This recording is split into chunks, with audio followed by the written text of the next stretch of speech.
O capítulo de hoje se chama Aquele que estabelece o seu descanso sobre contingências nunca estará em repouso.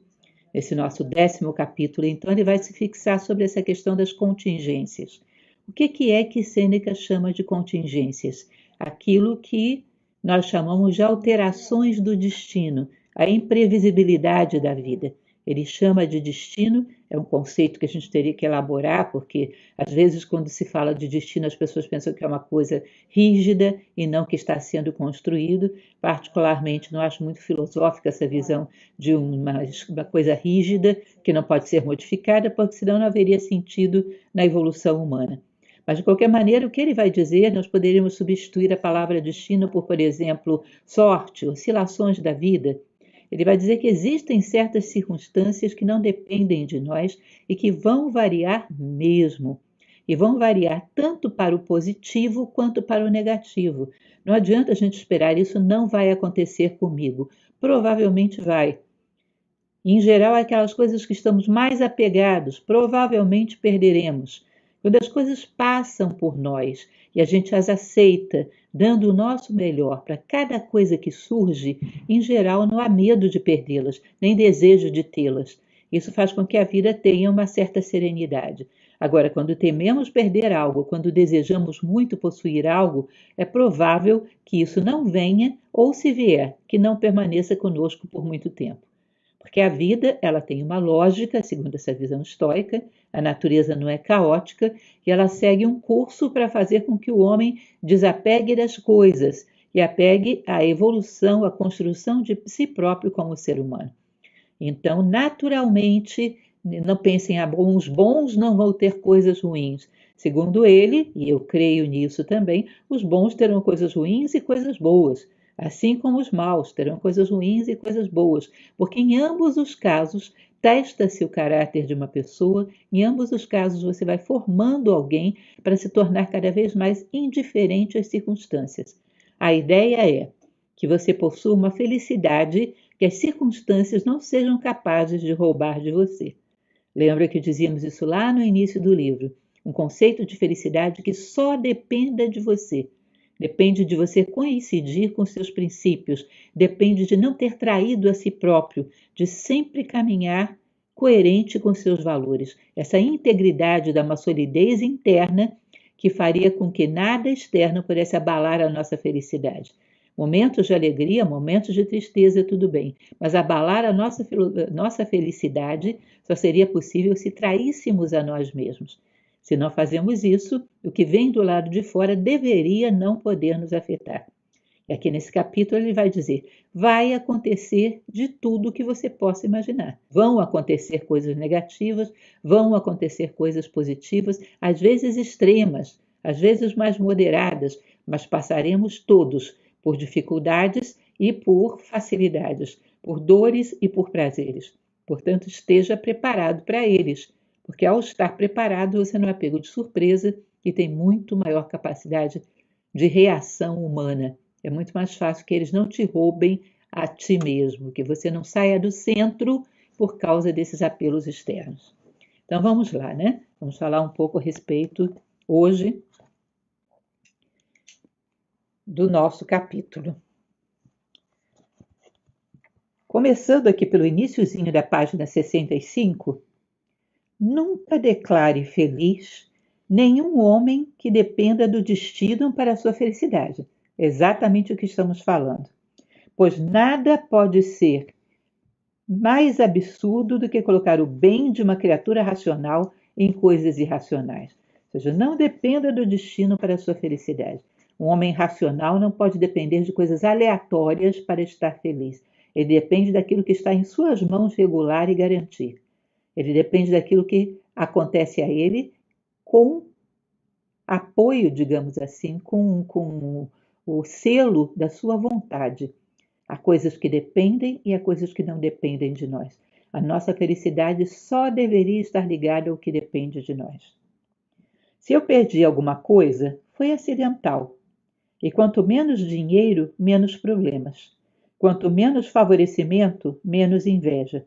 Mais ainda, mesmo nos casos que nos deixam loucos, não é a perda em si, mas a opinião sobre a perda que nos preocupa. Então, está dizendo, aqueles que nos levam a alguma coisa, na verdade, eles não nos levam nada de tão essencial assim. Ninguém roubará os teus valores, ninguém roubará as tuas virtudes, a menos que você as entregue. Podem levar de você fama, podem levar reconhecimento, podem levar dinheiro, coisas materiais, isso podem levar. E você tem que imaginar que talvez a ida dessas coisas gere até o alívio de certos problemas, como ele fala aqui. Menos dinheiro, menos problemas, porque quanto mais dinheiro você tem, mais invejado é, mais disputado é, mais as coisas giram à tua volta no sentido de ambicionar aquilo que você tem. Quando você tem menos fama, você tem menos pessoas te invejando. Enfim, e ainda que você saia do centro e fique meio enlouquecido com aquilo que você perdeu, você tem que saber que não é pela coisa que você perdeu, mas pela opinião que você tem sobre essa coisa. Se você for capaz de olhar para essa coisa sob um outro ponto de vista, considerando, por exemplo, que ela nunca foi realmente tua, considerando que ela não te pertencia e que foi apenas devolvida ao curso da vida, para que seja benefício ou prejuízo para outros, como é natural que todas as coisas passageiras façam, porque são todas elas ilusórias. A gente não pode possuir nem perder aquilo que não existe. Como diz a tradição indiana, as coisas externas são maia, são ilusões. Portanto, não se lamente por perder uma coisa que de fato você nunca teve. Cá entre nós, vocês não acham estranho quando uma pessoa coloca uma cerquinha num terreno e diz: essa terra é minha? Eu fico imaginando se a terra for um ser consciente, inteligente e ouvir essa declaração. Ela deve morrer de rir de nós. Vai dizer: bom, eu sou um ser de bilhões de anos, meu caro. Que ambição sua ser de um dia achar que é dono de mim em alguma coisa, em alguma das minhas partes. Quem somos nós? Somos fugazes. Como é que podemos ser donos de alguma coisa?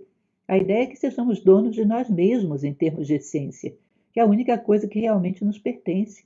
Quem somos nós para nos acharmos donos de alguma coisa na vida? E ainda mais considerando um momento histórico como o nosso, onde nós não temos fama ou reconhecimento por virtudes, mas muitas vezes por vícios. Nós não temos fama e nem reconhecimento por coisas boas, mas por, sei lá, ter um destaque a qualquer preço. Estarmos dentro dos padrões da moda, estarmos dentro dos padrões da esperteza vigente, ou qualquer coisa, às vezes, bastante negativa. Diz Confúcio que, num momento histórico onde aqueles que se destacam são viciosos, a maior virtude do homem é ser anônimo. É curioso isso? Não é interessante? Então, esse é um elemento bastante importante para considerar. É um erro comum considerar necessárias as coisas que são supérfluas e depender do destino para a felicidade da vida, que surge somente da virtude. Não há confiança em seus sorrisos. O mar se agita e se enfurece em um momento, e os navios são engolidos à noite, no mesmo lugar onde se divertiam pela manhã. E o destino tem o mesmo poder sobre os príncipes que tem sobre os impérios, sobre as nações que tem sobre as cidades, e o mesmo poder sobre as cidades que tem sobre os homens. Onde está aquela riqueza material que não pode ser acompanhada da fome e da mendicância? Não existe isso. A qualquer momento a riqueza material pode ser seguida pela fome e pela mendicância. Aquela dignidade que no momento seguinte não pode ser atirada ao pó. Aquele reino que está seguro da desolação e da ruína. O tempo de todas as coisas está próximo, tanto que expulsa o afortunado como o outro que livra o infeliz. O que pode cair a qualquer momento pode cair hoje mesmo. Eu assisti um dia desses um vídeo a respeito do tsunami, por exemplo. Uma ilha onde as pessoas estavam ali vivendo as suas férias de verão num estado de paz, de felicidade, um lugar paradisíaco. Uma questão de minutos e aquilo vira um inferno. Às vezes a nossa vida está pacífica, não vemos nenhum risco num horizonte visível diante de nós. E, de repente, por alguma circunstância imprevista, ela se torna um inferno. Enfim, temos que saber que isso é próprio da vida. Ela é dual. Ela terá altos e baixos. E nós temos que saber que um ser humano, ele não necessariamente precisa ser fruto da geografia terrestre. A geografia terrestre tem altos e baixos, tem cumes e vales, mas nós podemos ser um pouco solares, como esse sol que olha lá de cima para todas essas alterações e não se deixa arrastar por elas. Se somos frutos apenas da terra, das coisas materiais, tenderemos a oscilar com elas. Mas se temos algo em nós consciente, algo solar, porque todos nós temos esse algo solar, é importante que o tenhamos consciente. Se temos esse algo solar, estamos acima dessas alterações. Contemplamos todas as alterações sem que elas nos atinjam. E isso é importante perceber. O tempo de todas as coisas está próximo, tanto o que expulsa o afortunado como o outro que livra o infeliz. E o que pode cair a qualquer momento pode cair hoje mesmo. Como diz aquele antigo conto chinês que você já deve ter ouvido falar, que um dia um jovem filho de um sábio ganhou um cavalo e as pessoas vieram parabenizá-lo. Nossa, que maravilha, seu filho ganhou um cavalo. E ele responde, pode ser bom, pode ser mal.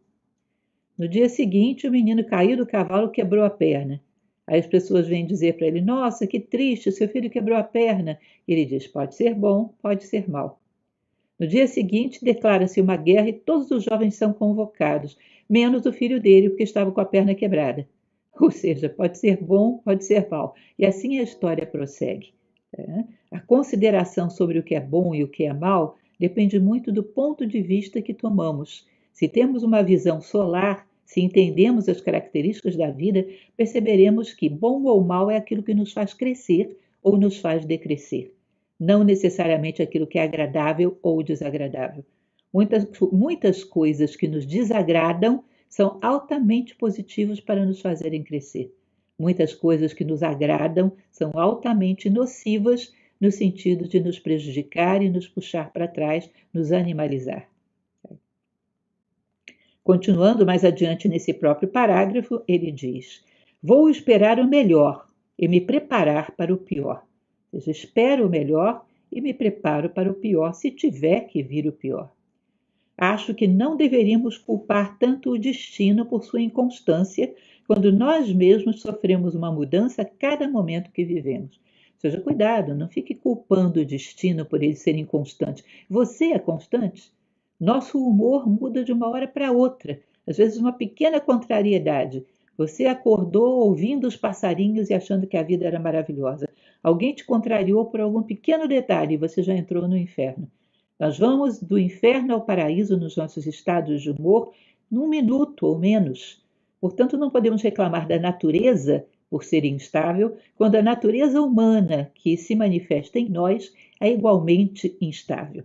Tá? Se nós conquistarmos mais serenidade, talvez a instabilidade do mundo não nos afete com tanta intensidade. O ideal do sábio é aquele que não se afeta por nada que não depende dele. Continuando mais lá embaixo, no finalzinho dessa página, que este acidente nos ensine a evitar todas as possibilidades que estão ao alcance do poder do destino. Todas as coisas externas estão sob seu domínio. Uma, enquanto ela chama nossas mãos em seu auxílio. Outra, enquanto se contenta com sua própria força e nos destrói com maldades cujo autor não encontramos. Ele falava da destruição da cidade de Lyon, né? Que é uma cidade que levou séculos para ser construída e de uma hora para outra, por um terremoto, veio tudo abaixo. E aí ele diz, olha, que esse acidente nos ensine a não esperar que só acontecerão coisas boas ou que só acontecerão coisas más. A natureza pede o nosso auxílio para construir, mas quando ela resolve destruir, não precisa de nós. Ela rapidamente coloca tudo abaixo. E tudo que é construído no mundo vai ter esse destino mais cedo ou mais tarde.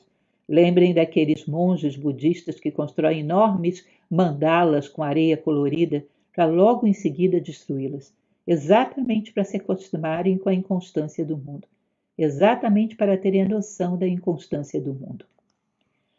Adiante, no segundo parágrafo da página 67, ele vai dizer: ainda seria algum consolo para a fragilidade da humanidade e dos negócios humanos se as coisas pudessem se deteriorar tão lentamente quanto são edificadas. mas elas crescem gradualmente e caem em ruína em um instante. Ou seja, seria mais fácil para a gente se o tempo que a gente levou para construir fosse equivalente ao tempo que isso será destruído. O tempo que levamos para ganhar fosse equivalente ao tempo que levamos para perder. Mas não, a lógica da vida não é assim. A construção é muito mais lenta do que a destruição. A destruição se faz num minuto, num momento para o outro e já não existe nada. É como um castelo de areia, um tempo enorme para construí-lo, uma grande onda e vai tudo embora por terra. E o que ficou daquilo que foi construído? Ficou em nós a nossa paciência, a nossa habilidade, o nosso senso de beleza, porque isso nenhum mar vai passar por dentro de nós e tirar. Ou seja, como se fosse uma pessoa jogando um joguinho.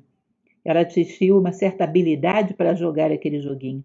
Ainda quando a tomada é arrancada da parede, ainda quando a bateria cai, quando tudo se desliga e o jogo, que é uma coisa virtual, ilusória, desaparece, dentro dela ficou a habilidade. No fundo, a vida é muito parecida com esse joguinho.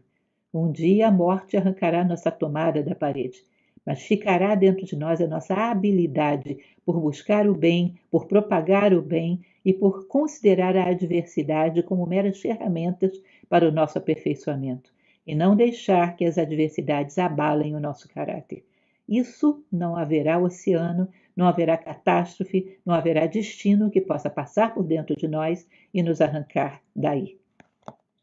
Continuando mais adiante, na página 68, a maneira de tornar as calamidades futuras fáceis para nós no sofrimento é torná-las familiares para nós na contemplação. Ou seja, enquanto você não sofreu nenhuma calamidade, reflita sobre a calamidade que afeta o outro. Sinta-se parte dela, sinta-se como se tivesse te afetado. Acostume-se a ver e a conviver com a dor do outro, a ser solidário com ela, de tal maneira que ainda em momentos de paz a calamidade não te pareça algo estranho. Porque mais cedo ou mais tarde é provável, é muito difícil que ao longo de uma vida inteira alguém não passe por algum grau de calamidade. Então, ao invés de nos refugiarmos num paraíso ilusório onde nada de mal acontece, solidarize com a calamidade alheia, de tal maneira que você possa ter uma certa familiaridade com ela e até uma certa confiança de que a solidariedade trará a você as pessoas que você necessita quando você também estiver caído. Eu lembro que contei para vocês uma certa ocasião um exemplo, eu não sei dizer se é real, mas para mim também não faz diferença se é real ou não. Se for uma mera história ilusória, ainda assim ela tem um valor interessante. Que dizem que num laboratório teriam colocado alguns ratinhos dentro de uma bacia de água, algumas cobaias, e teriam medido o tempo que eles se debatiam, até que eles começavam a se entregar e afogar. Que aí eles salvavam, tiravam as cobaias de lá, deixavam que descansassem e que se tornassem novamente dispostas, mediam o tempo que elas tinham se debatido. Por exemplo, se debateram X tempo e depois tornavam a colocá-las na água. Nessa segunda ocasião, elas se debatiam 2x, ou seja, o dobro. Sabe por quê? Elas tinham esperança de que num determinado momento viria uma mão amiga para salvá-las. A esperança dobra a nossa disposição para lutar contra as adversidades. Ou seja, se um dia você socorre alguém na dificuldade, quando essa pessoa vier enfrentar outras dificuldades na vida, a esperança redobrará o ânimo dela. E assim será com você. Se alguém te ajuda numa futura adversidade, a esperança redobrará o seu ânimo. E só por isso é importante que a gente faça o nosso melhor, para favorecer, para estar a favor das esperanças alheias.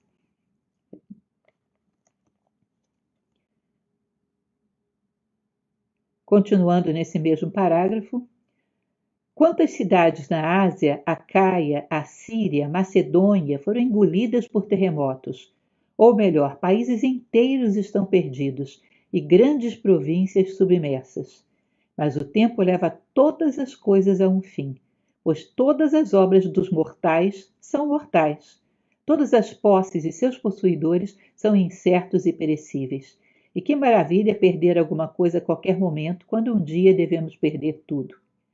Ou seja, ele é um pouco otimista, né? Talvez não nos pareça uma maravilha, pelo menos não no nosso nível, Mas devemos saber, quando perdemos alguma coisa, que nós nos preparamos para aquele dia em que perderemos absolutamente tudo, onde não teremos nada dessas coisas que podem ser tomadas de nós agora. Se há algo que nesse momento pode ser tomado de mim, pode contar que um dia o será.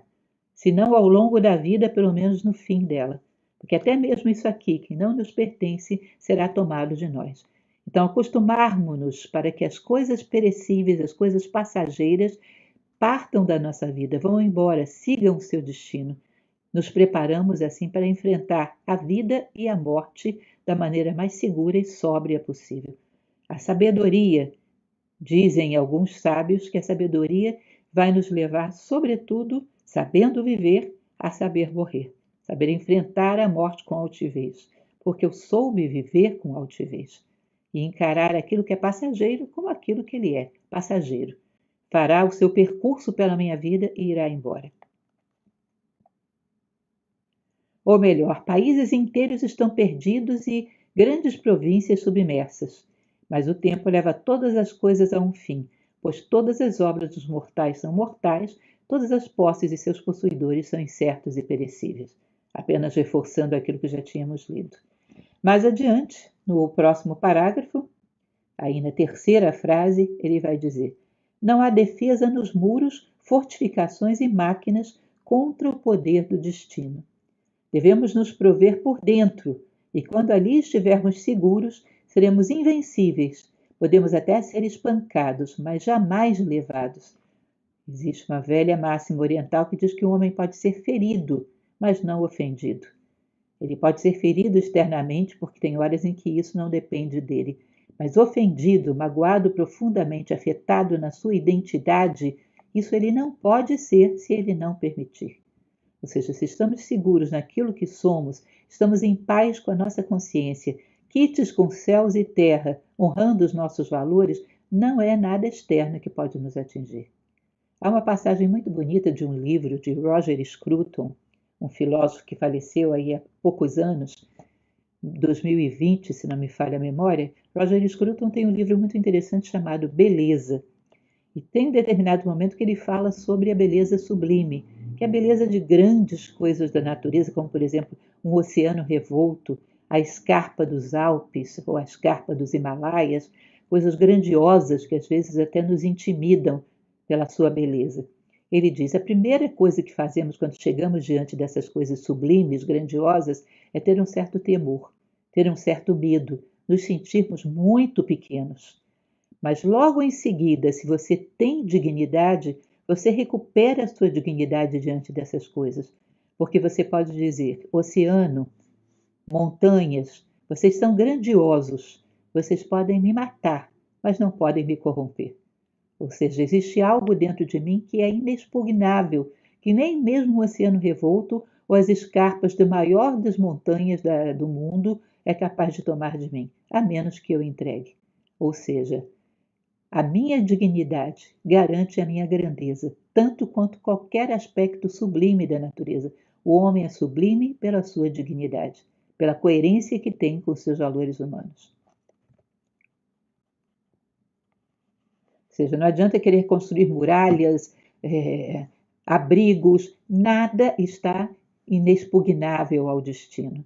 Tem coisas que a gente não pode imaginar, grandes incêndios, terremotos, coisas que não há inventos humanos. Eu acredito que nunca haverá um invento humano que nos coloque totalmente a salvo das catástrofes que a natureza é capaz de produzir.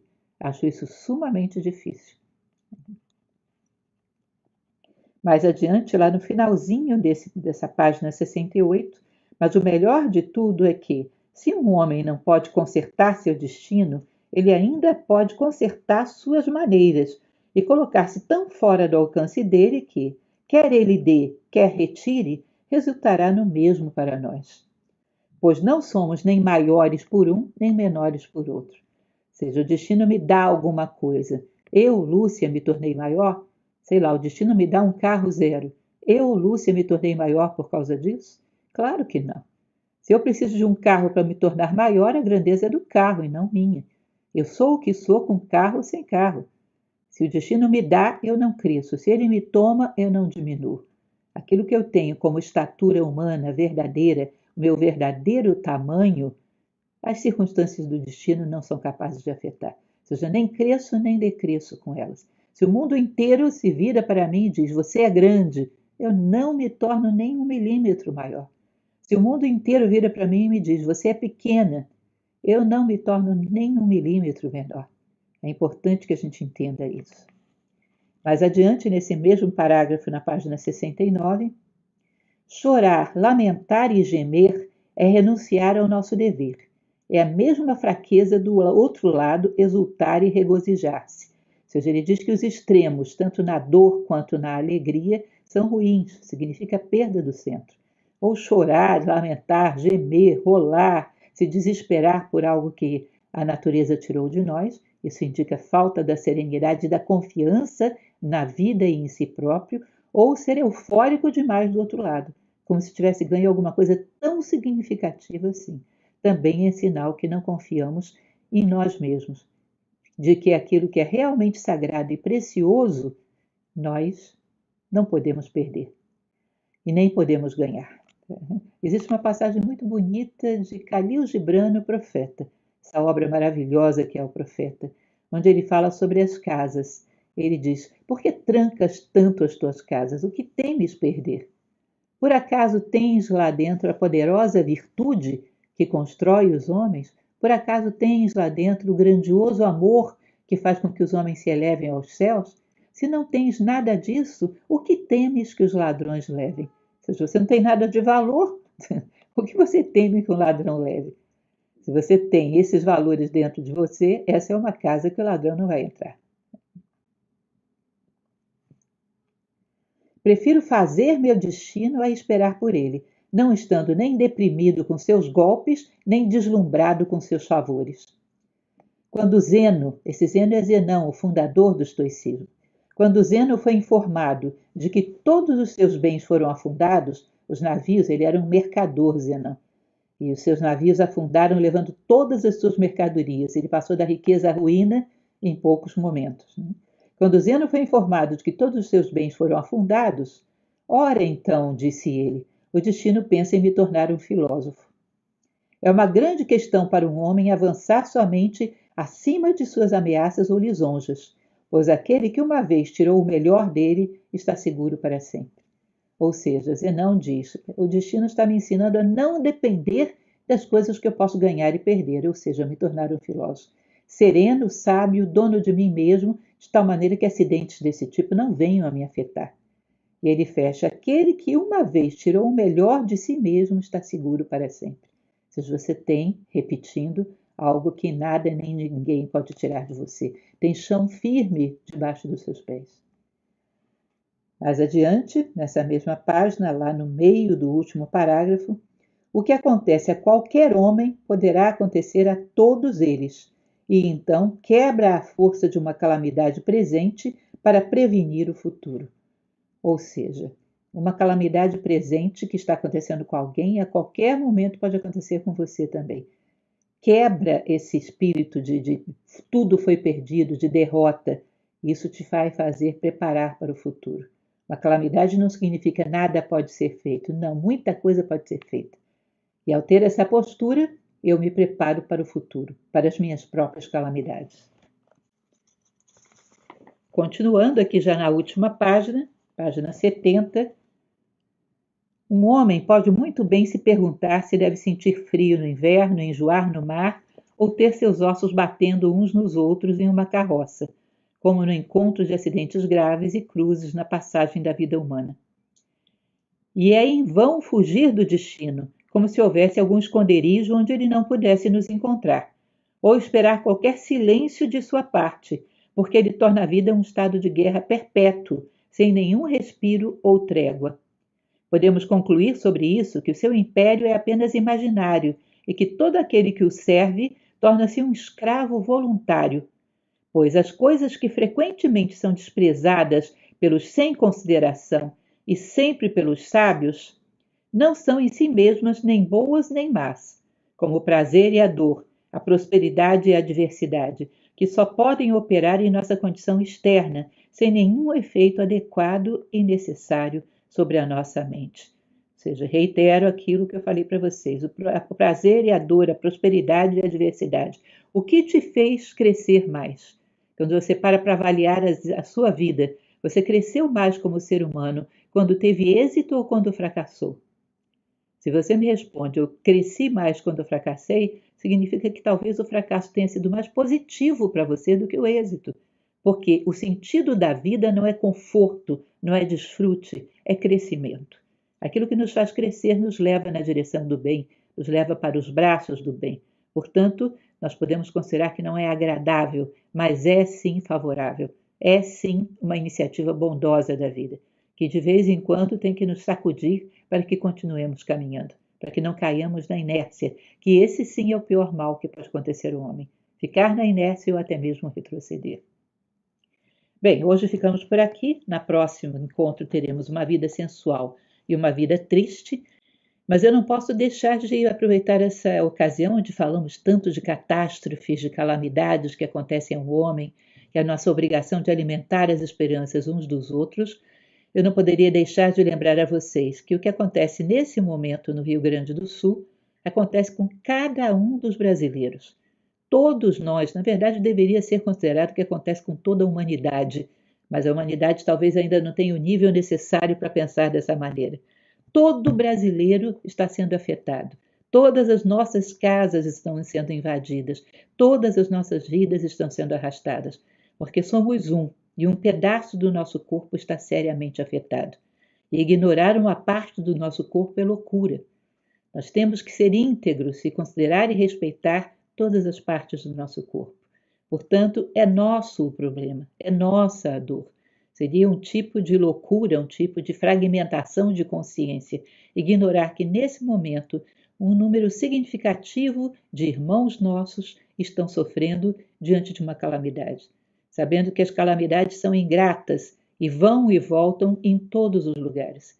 E nós devemos saber que a maior garantia que temos nas calamidades, além de termos essa segurança interna, essa dignidade interna, é também a esperança de que todos aqueles que caminham conosco sempre estarão à nossa volta. Que nós sejamos hoje alimentadores de esperança, que nenhum de nós fique passivo diante da dor do outro, que ninguém possa dizer de você algum dia, se existir algum dia que sejamos julgados por nossos atos, como algumas tradições dizem, ninguém diga: eu passei por ele sofrendo e ele não me deu nada. Que ninguém possa dizer isso de você. Que essa dor doa em todos nós e que a gente trabalhe para amenizar essa dor, de uma maneira simples que seja, uma coisa simples que você possa fazer. Uma doação, um donativo, pedir donativos, fazer uma campanha, qualquer coisa que você possa fazer, por pouco que você possa colaborar, não deixe que isso passe indiferente. É a você mesmo que você está sendo indiferente, é a sua dor, é o seu sofrimento. O sofrimento humano é nosso, é de cada um de nós. Portanto, eu peço a vocês que façam o seu melhor. Não deixem que mais esse fardo pese na nossa consciência. O fardo da indiferença à dor daqueles que estão tão próximos de nós, sendo que um dia pretendemos nos comprometer com toda a humanidade. Façam alguma coisa, ainda que pequena. Nós, em Nova Acrópole, estamos lá, estamos agindo, estamos levando donativos, as escolas todas próximas e na região estão todas em ação e todas as escolas do Brasil estão mandando colaborações para que essas escolas possam converter em coisas, em objetos necessários. Ou seja, nós estamos profundamente comprometidos com essa situação e nós convidamos você a também estar. Um grande abraço.